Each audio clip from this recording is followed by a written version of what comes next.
When people hear that an old civilization collapsed, they often imagine a sudden disaster, a flood, a war, or a terrible disease.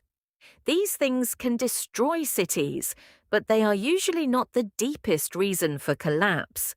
The real danger is more ordinary.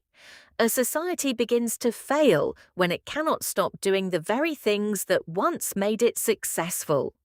Consider a farming society that grows rich by cutting forests and using more land. At first, this looks wise. More fields mean more food, more people, and more soldiers. Leaders become proud of the system because it clearly works.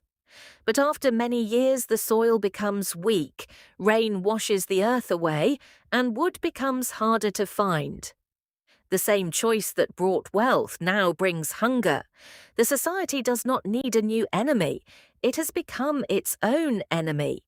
This is why strong civilizations may be in greater danger than weak ones. Powerful states build roads, temples, armies, and large offices. These things help them control a wide area. However, they also create heavy costs. When harvests are good, people can pay taxes and the system looks safe.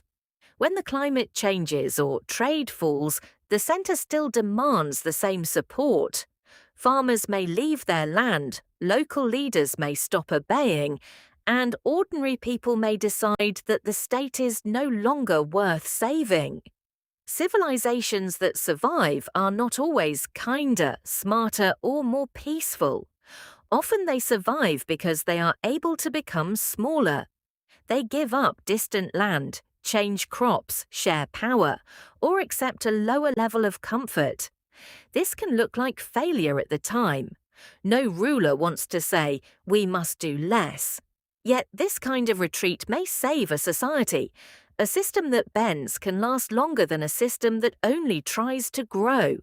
This does not mean that ordinary people simply disappear.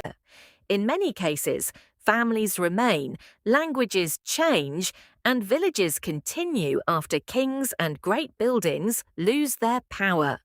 What collapses is often the expensive machine at the top. This idea is uncomfortable because modern people usually admire growth. We praise bigger cities, faster trade, and stronger technology. But history suggests that endless growth is not the same as strength. A civilization collapses when it protects its old habits more than its living people. It survives when it can ask a painful question: which parts of our success should we leave behind?